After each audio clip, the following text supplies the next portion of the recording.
Chapter 13. The Cripples of Wahoo. When Huang Rong returned back to the inn for the night, she thought in her heart how she had done a good deed and was extremely delighted.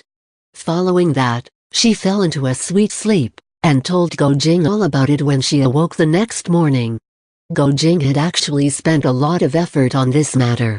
The last time, he got into a messy situation and had to fight for his life with Wan Yankang. And he was also forced to marry Mu Nianqi, so when he heard that Mu Nianqi and Yang Kang were in love, he secretly felt relieved and happy, especially since Qu Chuji and the 6 freaks of Jiangnan would not be able to force him to marry Mu Nianqi anymore. He ate and chatted with Huang Rong, and after some time, Mu Nianqi still had not come.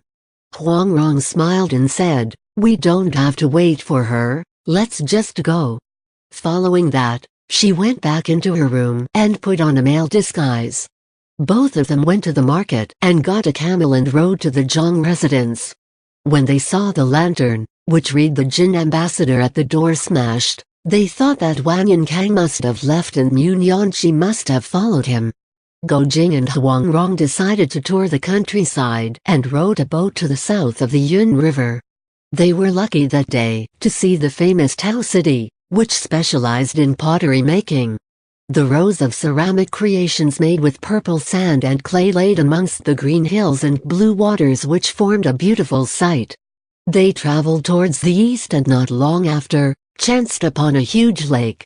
Since the lake was situated between 3 cities and it took about 500 miles to reach east or south, the lake was named Five Lake.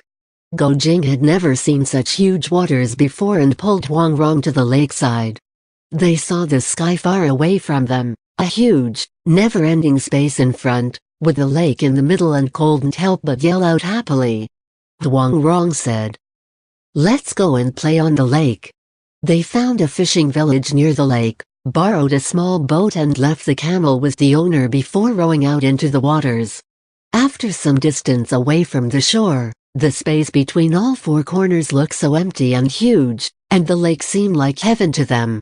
Huang Rong's robes and hair floated gently in the wind and she smiled. Long ago, Advisor Fan escorted Shixi across the Five Lake. What a clever man. His court position is nothing compared to the peaceful life here. Go Jing didn't know anything about Advisor Fan's story and asked, "Ronger, how about you tell me the story?" Huang Rong began to tell about how Fan Li helped King Yue avenge the Yue kingdom and how he successfully retreated with Shixi to a peaceful life on Lake Tai. And she continued about how Wazixu and Wen Zhang were killed by King Wan and Kind Yue respectively. Go Jing was in a daze after listening to the story, and after a while, he recovered and said, "Fan Li is clever, but Wazixu and Wen Zhang are admirable too, for dying for their country." Huang Rong gave a little laugh. "Absolutely. As the saying goes, if a country is virtuous and one does not change, he is the strongest. If a country is corrupted, and one still does not change as well, he remains the strongest." Go Jing asked, "What does this mean?" Huang Rong replied, "If a country is virtuous, though one rises up to be a powerful official, one would still be as alert and cautious as before. When the country becomes weak one day, and you are still willing to die for your country, then you are the real hero." Go Jing nodded his head and said, "Ronger, how clever of you to think of this." Huang Rong laughed, "Oh yeah. If I could think of this, I would be a saint. These are Confucius sayings which my father taught me when I was young." Go Jing sighed, "There are so many matters I can never understand. If I had read more book and learned more sayings, I would have understood more." Huang Rong said, "That may not always be the case. My father always tells me that a lot of sayings by saints and scholars are nothing but rubbish. I often see my father reading and saying out loud, 'No, no, what nonsense, this is atrocious.' Sometimes, he would also say, 'What saint? A pack of rubbish.'"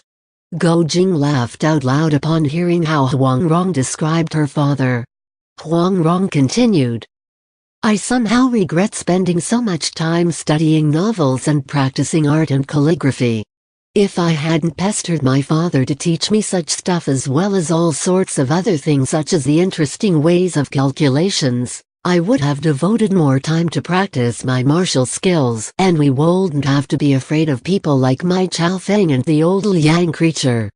But don't worry, Brother Jing, you've learned Shigong's 18, but short of 3 dragon subduing palms, and thus, you don't have to fear that old Liang creature anymore. Go Jing shook his head and said, I don't think that's possible. Huang Rong laughed and said, it's a pity Shigong left. If not, I would have confiscated and hide his dog-beating stick and force him to teach you the remaining 3 stances before returning it to him. Go Jing hurriedly said, no, no. I'm more than satisfied to be able to learn these 15 stances. How can we make trouble for Senior Shigong? Both started chatting and stopped rowing, allowing the wind to sail the boat freely. Unknowingly, they were already miles away from the shore. They saw a fisherman lazily fishing from a boat, not far away, and there was a servant at the tip of the boat. Huang Rong pointed and said, as the mist clears, one can see the shape of a straight bamboo rod. It's just like a painting of water-inked scenery. Go Jing asked, what's water-inked scenery? Huang Rong answered, thoughts paintings which uses only blank ink and no other colors. Go Jing saw the green hills, blue waters, white clouds, and orange sun, but could not find anything black in color. He shook his head and did not understand Huang Rong's words. Huang Rong chatted more with Go Jing. After she turned around, she saw that the fisherman was still sitting straightly in front of the boat and his rod had not moved an inch. Huang Rong laughed. This person does have a lot of patience. A gust of wind blew over and little waves of water clashed gently against the boat. Huang Rong swung her arms freely and started singing a song entitled The Water Dragon's Hum, which talks about life on the lake. She finished singing the first part of the song before resting a little. Go Jing noticed tears in her eyes and was just about to ask her the meaning of the song when suddenly, they heard a melancholic voice singing the exact same song Huang Rong was singing earlier, except that it was the second part of the song. When they looked out, it seemed like the fisherman was the one singing the song. His voice sounded was somewhat forceful yet poised. Go Jing did not understand what both of them were singing, but thought that it sounded very nice. However, when Huang Rong heard the song, she looked stunned. Go Jing asked, what's the matter? Huang Rong answered, my father often sings this song. I didn't expect a common fisherman to know it too. Let's check it out. Both of them rowed the boat over only to see the fisherman keep his fishing rod and rowed his boat forward. When both boats neared each other, the fisherman asked, to think me fortunate enough to meet such special guests, can I invite you in for a drink? Huang Rong thought his speech sounded composed and refined. She was secretly curious, and answered, we are afraid to bother Senior you. The fisherman laughed. It's not easy to meet such special guests, but since we meet by chance on the lake, we should treasure it. Please come over. The 2 boats sailed even closer. Huang Rong and Go Jing rowed the boat behind the tail of the other boat and crossed over to greet the fisherman. The fisherman greeted them whilst being seated and said, please be seated. I am crippled and so can't stand up. I apologize for any inconvenience. Go Jing and Huang Rong said, it's all right. Both of them sat down and observed the fisherman. He looked about 40 years of age, had a rather thin face, and looked as if he were ill. He was very tall, and even though he was seated, he was still half a head taller than Go Jing. The servant at the tail of the boat began warming up some wine. Huang Rong said, my older brother's surname is Go, whereas Junior here is surnamed Huang. I was excited for a moment and started singing in the middle of the lake. But, I haven't offended Senior, have I? The fisherman laughed. I am fortunate to be able to listen to such a clear voice. My surname is Lu. Little brother, is it your first time touring this lake? Go Jing answered. Yes, the fisherman ordered the servant to bring out some dishes and wine for the guests. Although the 4 dishes were nothing compared to Huang Rong's cooking, it tasted good too, and the wine cups and dish plates looked very unique, and no doubt belonged to some precious collection. 3 of them started drinking. The fisherman said, "Just now I heard little brother here singing the song The Water Dragons Hum, which has such perfect lyrics. It is such a surprise that little brother here, though so young in age, is still able to comprehend the deep meanings of the words." When Huang Rong heard his mature tone, she gave a little smile and said, "Ever since the songs moved south, songwriters often write sad songs for the country." The fisherman nodded in agreement. Huang Rong continued, "The song The 6 Cities dedicated to Lake Zhangyu has the same meaning." The fisherman started singing the lyrics. "When people pass by, one would cry tears of loyalty and anger." He drank up 3 cups of wine and engaged in conversation with Huang Rong. Actually, Huang Rong is just a young girl and did not experience any real sorrows caused by one's country. She did not really identify with the deep meaning of the lyrics. It's just that she listened to her father explain the meanings before and thus used her father's explanation, which was a very refined and sophisticated one, awing that fisherman, who could not help but give praises to Huang Rong. Go Jing listened in one corner and did not understand a single word, but he was delighted upon hearing the fisherman praise Huang Rong. After chatting a while, he saw that the landscape had paled and the mist surrounding the lake had thickened. The fisherman said, "My area of residence is just by the lake. If both don't mind, I would like to invite both of you there for more discussions." Huang Rong asked, "How about it, Brother Jing?" Go Jing hadn't had a chance to speak when the fisherman said, "My house is built among the backdrop of beautiful hills. Since both are touring the countryside, why not drop by for a visit?" Go Jing saw that he looked honest and earnest and thus answered, "Wronger, we'll thus have to impose on Mr. Lu." The fisherman was delighted and implored the servant to row the boat back home. When they reached the lake shore, Go Jing said, "We will have to return the boat first and collect the 2 camels." The fisherman smiled and said, "I'm acquainted with everyone here. I'll just hand this task to the owner of the boat." With that, he gestured to the servant. Go Jing said, "I think I'll collect the camels since I'm rougher." The fisherman said, "If you insist, I'll wait for your arrival at my residence then." With that, the boat rowed off and disappeared into the distance. The servant followed Go Jing and Huang Rong to get the things done. He got a large boat from one of the villagers, which had enough space to fit the camel as well. 6 hardy fishermen rowed the boat for some distance before the front of a village came into view. They stopped the boat at the jetty, which was made of green stone. When they arrived on shore, they saw a cluster of small houses, which formed a huge manor. They crossed a large stone bridge and arrived in front of the manor. Go Jing and Huang Rong looked at each other, as they didn't expect a fisherman to live in such a luxurious place. Before they could reach the main entrance, they saw a man who looked about 20 years of age come up to them. About 6 servants followed behind him. The youth said, "My father had sent me to receive his guests." Go Jing and Huang Rong made grateful gestures. They noticed that he wore a long robe and had similar facial features as the fisherman, except that he looked stronger and well-built. Go Jing said, "May we know Brother Lu's name?"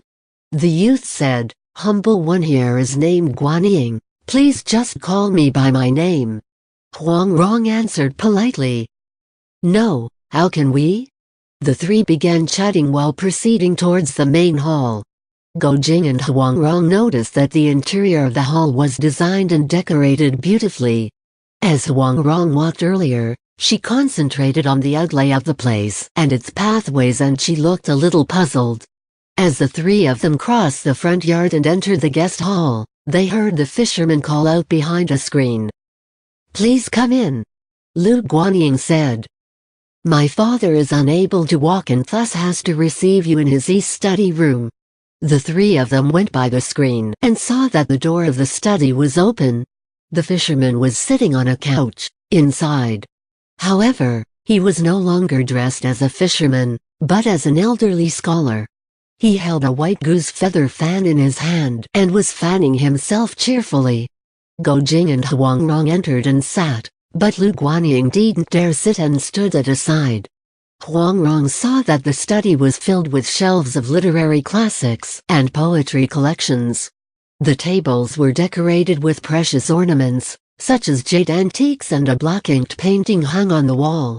The painting depicted a middle-aged scholar who was posing with a sword stance in the backyard, under the moonlight.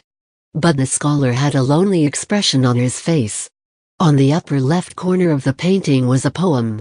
The night is silent without any chirping from the birds. It is already late in the night when I fall into deep sleep. I awake only to carry on alone. There is no one but the bright moon out there. 100 pieces gain recognition and success. The aging hills and withering branches block my path. There are so many things buried within me, but no one is willing to listen. To whom can I confide in my problems? Huang Rong recognized this poem as one written by Yue Fei, entitled Little Strong Hill, which was taught to her by her father. She saw the signature at the bottom, which read, "The crippled person of Five Lake is seriously ill," and realized that the crippled person of Five Lake must be the term for the owner of this manor. The strokes of the words were, however, written in a harsh and forceful manner, and seemed like it was tearing through the paper. Master Lu saw that Huang Rong was concentrating on the painting and asked, "Brother, how do you find my painting? Would you care to give me some pointers?" Huang Rong answered, "I will express my thoughts then, but I hope Master Lu does not get offended." Master Lu said, "Please go on." Huang Rong said, "The poem in the painting is Yue Fei's Little Strong Hill, which he wrote in his Wu Mu collections. The words depict a distressed and depressed mood. However, there are specific meanings to them. General Yue was a courageous soul and fought hard for his country and people. The phrase, 100 pieces for recognition and success in the poem is probably to show his humble being. At that time, many court officials were corrupted and were on the side of the Jins. Yue Fei was a strong official, but a pity no one was willing to listen to him. This was probably why he wrote the phrase, 'There are so many things buried within me, but no one is willing to listen. To whom can I confide in my problems?' The phrase depicts a despondent Yue Fei, but it doesn't necessarily mean that he wanted to oppose the court. However, when Master here wrote this poem, you were in an agitated and aggressive mood and thus asserted much force in your brush strokes. It seems as if you wanted to fight it out with your sworn enemy, and thus, your intentions and mood do not tie in at all with Yue Fei at the time when he worked on his Wu Mu collections. Forgive me for my ignorance, but from what I know, if one strives to overachieve or overexpress in literary and artworks, the true and pure intentions will be lost and the work will be unable to achieve its brilliance." When Master Lu heard what Huang Rong said, he gave a long sigh. He wore a miserable expression and was silent. Huang Rong saw his unusual response and thought, "I'm afraid I have been too direct in my words and offended him. But it's exactly what Father taught me when he explained this poem." She said, "Humble one here has been too ignorant and spouted nonsense. Please forgive me, Master Lu." Master Lu recovered a little and then wore a delighted expression on his face. He asked happily, "Brother Huang, please don't say that. You are the first person who can actually read my feelings. What a great confidant you are. As for the overuse of expression, it is one of my worst habits. I thank Brother here for your pointers." He turned to his son and said, "Hurry and ask the servants to prepare the banquet." Go Jing and Huang Rong hurriedly conveyed their thanks and said, "Please do not bother." But Lu Guanying had already disappeared from the room. Master Lu said, "Brother here is wise and knowledgeable. You must have mastered a high level of literary classics, and your father must be a brilliant teacher. I wonder what is his honorable name?" Huang Rong answered, "Humble one here knows nothing much and thus does not deserve all those praises. My father lives in isolation and has some students. His name is thus not well known." Master Lu sighed, "What a pity it is. not being able to meet such talent. After the banquet, they returned to the study for a chat. Master Lu said, "The scenery outside is one of the best. Why don't both of you reside in one of the houses in the manor and enjoy the sight? Furthermore, it's getting late and it is time for both to rest." Go Jing and Huang Rong stood up and bid their farewells. Huang Rong was about to leave the room when she looked up sharply and saw that 8 pieces of iron strips were fixed above the study's lintel. The iron strips were arranged to form the 8 trigrams, but it was not as neat as the usual arrangement. The iron strips were arranged in a rather sloppy and messy way. Huang Rong's heart skipped a beat, but she remained silent and expressionless and followed Go Jing to the guest room. The guest room was decorated in an elegant way. The 2 beds faced each other and the pillow and the sheets were clean. A servant served them some fragrant tea and said, "If sir needs anything, just ring the bell beside the bed and I will come. Please be reminded never to leave the room." With that, he left the room and gently closed the door behind him. Huang Rong asked in a low voice, "What do you find peculiar about this place? Why do they ask us not to leave the room?" Go Jing said, "The manor is huge and the pathways lead out to all directions. Maybe they're afraid that we will get lost?" Huang Rong gave a little laugh. "The manor has an unusual architecture. What kind of person do you think Master Lu is?" Go Jing said, "Maybe a retired official?" Huang Rong shook her head. "This person is no doubt highly skilled in martial arts. Did you see the 8 iron trigrams just now?" Go Jing asked. 8 iron trigrams? What's that?" Huang Rong answered. "Thoughts used to practice the thrusting air palms. Father taught me this set of palm technique before, but I was bored and stopped learning it after a month. I would never have expected to see it here." Go Jing said, "Master Lu mean us no harm. Since he did not mention anything about it, let's just pretend that we are unaware of it." Huang Rong nodded and smiled. She gently thrust out her palm towards the candle and a sea sound was heard, before the candlelight went out. Go Jing praised in a low voice. "Great palm technique," he asked. "Is this the thrusting air palm?" Huang Rong smiled. "I only learned till this level. It can be used for fun, but it is totally useless when used in a real duel."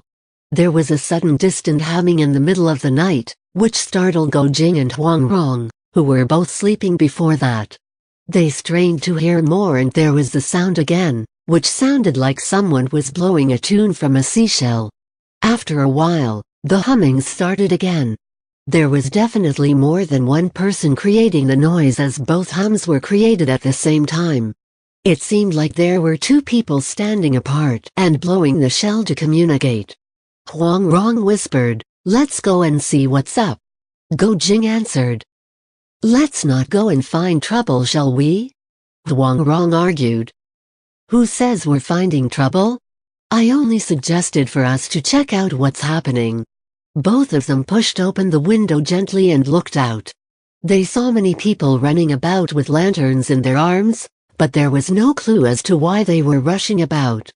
Huang Rong looked up and saw 3 or 4 blurred figures crouching on the nearby rooftop. The light from the lanterns shone briefly onto the figures, and Huang Rong saw the swift light reflecting from the weapons, which those people carried in their arms. After a while, the crowd of servants all ran out of the manor. Huang Rong was curious and pulled Go Jing towards the side of the window. She made sure no one was about and gently leaped out such that the people on the roof weren't aware of her movements. Huang Rong signaled to Go Jing to walk backwards. The pathways in the manor turned and twisted such that the directions were very complicated. The most unusual thing was that the railings and pillars at every turn looked exactly the same. After a few whirls, one would not be able to distinguish between the different directions. Huang Rong, however, was not the slightest bothered about this obstacle and walked around without any tint of worry or suspicion. Several times, it looked as if it was no pathway, but she always managed to identify a fake rock and revolve past it, or she would just twirl around the flowers and they would be back on the main path. At times, it looked as if it was a dead end in front, but somehow or another, there would always be a way to pass a screen of a huge tree. At times, there would be a path through the opening of a grotto, but Huang Rong would never walk through. Instead, she would miraculously be able to identify a hidden and unnoticeable entrance on the walls and push through to enter. The more Go Jing proceeded on, the more curious he became. He whispered, "Wronger, the pathways of this manor are really bizarre. How is it that you are always able to identify the right way?" Huang Rong signaled for him to be quiet, and after 7 or 8 more turns, they arrived by the wall of the backyard. Huang Rong examined the wall and used her fingers to count before walking and counting her footsteps. Go Jing heard her mumble, "Form a trigram first, thirdly prepare, fifthly supplement, repeat the 7th," and did not understand a single word. Huang Rong counted as she walked, and after a particular count, she stopped in her tracks and said, "We can only leave by here, the rest of the place is filled with traps." She leapt onto the top of the wall and Go Jing followed suit. Huang Rong continued, "This manor is built according to the 64 bearings positions which are concealed. My father is a master in this particular type of architecture, which requires one to design 8 different types of routes. Master Lu can obstruct others, but he can't trap me." Her tone was filled with pride. Both of them climbed up a small mound situated behind the manor and looked out towards the east. They saw a person walking towards the lake, with a lantern raised high up. Huang Rong tugged at Go Jing's sleeve and both of them flew forward using their lightness skill. After arriving closer, they hid behind a huge rock and noticed a row of fishing boats near the shores of the lake. A crowd of people slowly boarded the boats, and after they did so, each put out their lantern lights. Go Jing and Huang Rong waited till the last batch of people boarded, and after it was pitch dark, before leaping out and landed on the tail of a large ship. After they heard the fishing boats start to move, they leaped on top of the sail of the ship and looked down. It was then they saw someone sitting inside a room in the boat, and the person was none other than the junior owner of the manor, Lu Guanying. As the row of boats started moving, the tune from the seashell could be heard again. A person on the ship walked to the front and also started blowing into the shell. After the ship drifted some distance, one could see many little boats drifting on the lake. The myriad little boats looked like tiny ants in the distance. It was as if one had painted millions of black dots on a large sheet of paper. The person on the ship blew his shell 3 times, and the large boat dropped its vessel into the midst of the lake. About 10 little boats started moving in from all directions. Go Jing and Huang Rong were mystified. They were not sure whether a battle was going to take place. They lowered their heads and peeped at Lu Guanying, who however looked calm and normal. He did not show any tint of anxiousness as one would show in times of war.